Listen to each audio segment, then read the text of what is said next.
Welcome back to linear algebra. Let's jump into Augie. How many different inverses can an invertible matrix have? One. Good. That's all we had for flashcards. All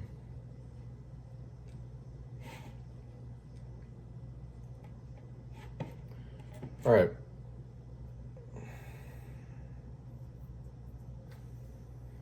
So I'm going to grade what I did yesterday, and then we'll go from there.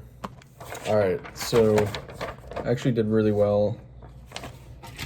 On 13, there was no constraints. I was able to identify that because matrix A, the coefficient matrix was invertible.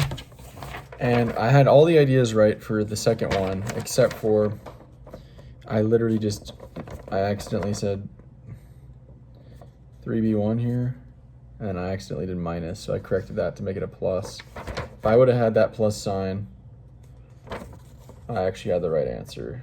So that's really great. Now, the next question is 19, solving the matrix equation. I need to figure out what that means. So I'm gonna use ChatGPT and be like, without telling me the answer, like, what am I supposed to do here, essentially?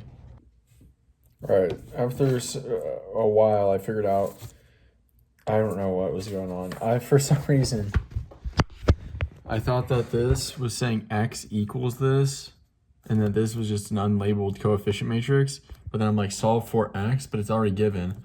Then I realized this is A, this is x, and this is b, and we need to solve for x. That's pretty easy. I just was confused for whatever reason. I thought x equals, it already gave x. I don't know what's going on. Typically x is shown as a bolded lowercase x as well because it's a column vector, but that's why I was confused. Anyway, so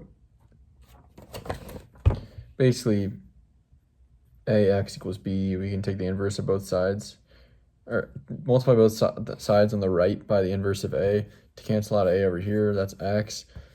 And then this is going to be this, inverse of a times b.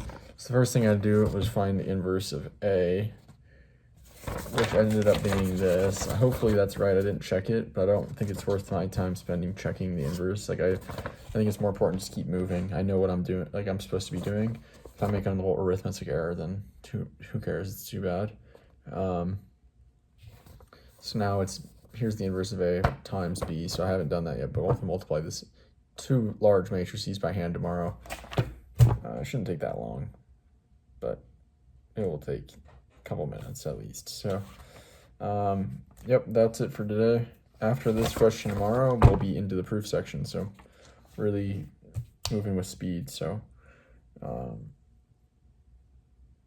that's good. So talk to you tomorrow. See you.